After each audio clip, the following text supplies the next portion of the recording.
Let's got more reaction on this story. For more on this, we're joined by Johann van Tonder, who is a senior policy advisor at the Association for Savings and Investment South Africa, ASISA for short. Johann, a pleasure to have you on the program this afternoon. Now, considering the impact of a data breach of this nature, does this then place the accounts of policyholders as well as investors at risk, or their information actually being compromised? At this stage, it's uncertain exactly what information has been compromised. There's a lot of speculation around that, but we believe that names, contact details, and ID numbers might be compromised. And the risk that we've got is that investors and policyholders could be targeted and by criminals to either impersonate other people or trick them in disclosing certain information like banking details. So it's important that we warn the consumers out there that they be careful and not disclose any personal information such as passwords and PINs when asked to do that over the telephone or via messages or via email. It's also important to change passwords regularly, also to use strong passwords, and to verify requests for personal information to make sure that it's a legitimate source. It's quite interesting you mentioned that warning. So as ASISA, from our understanding, the association is cautioning policyholders as well as investors to be extra vigilant following this TransUnion data breach.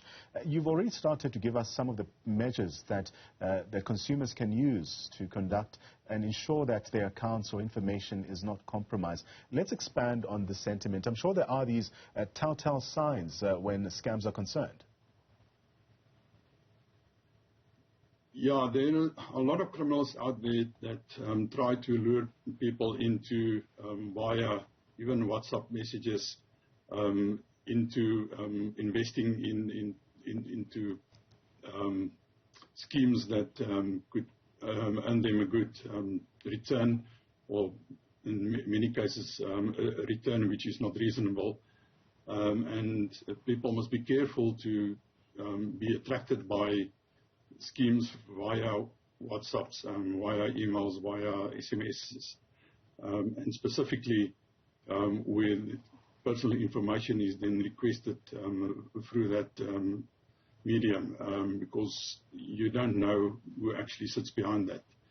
And because of this information that might be out there available, it might seem that the individual that approached you is actually legitimate, because the person might have a lot of information that is actually true and real, but it could be from a criminal that actually want to get hold of personal information and maybe gain access to a bank account detail and so forth. How about companies requesting clients to log into their accounts via these unsolicited messages?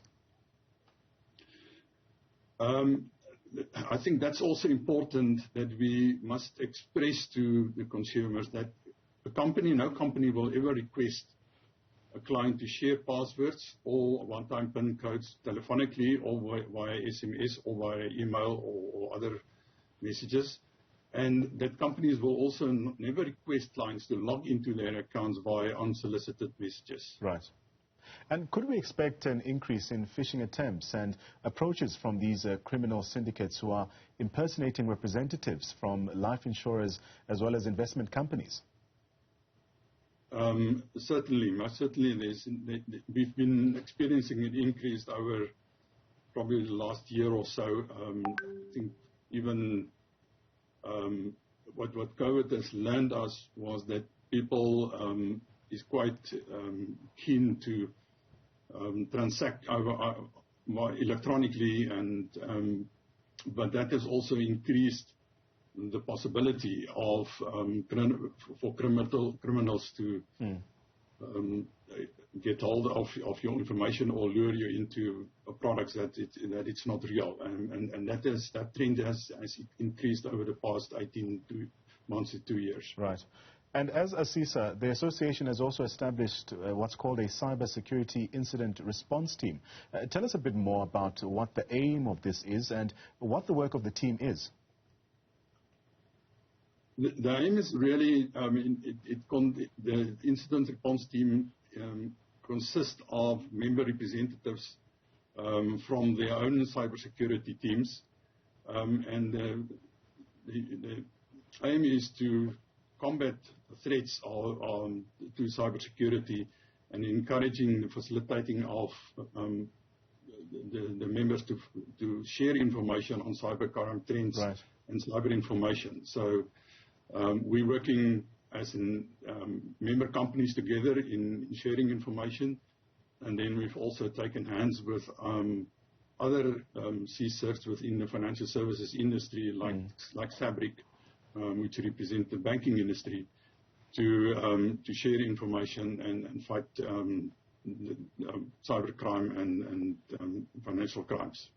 Let's expand on this cooperation. I mean, one of the three, that's the South African Banking Risk Information Center, ASISA as well as Fabric have also signed a memorandum of understanding last year to also collaborate on combating financial as well as cyber crimes and to also strengthen cyber resilience within the financial services sector. Tell us a bit more about what this cooperation entails.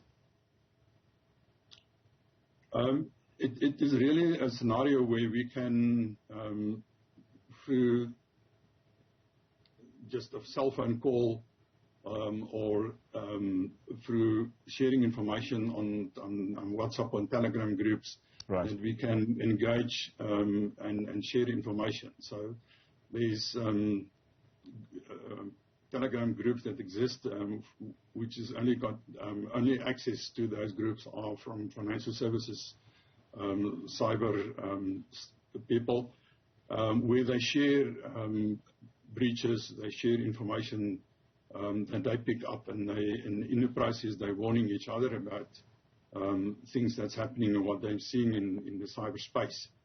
And then where there's specific scenarios like this TransUnion thing, where we're in a position to say, reach out to each other and say, what are you doing, what have you heard, what are you seeing, what information do you have, and if anybody's got information that the other group hasn't got, to be able to share that information, but on the basis that there's confidentiality and there's a trust being created amongst these groups. That was Johann van Tonder. He's a senior policy advisor at ASISA. And of course, the big warning there is that consumers should not share their personal information, as well as respond to unsolicited messages or even give out your passwords following that data breach affecting TransUnion. There are a number of warnings coming in for consumers not to be duped into similar or phishing scandals.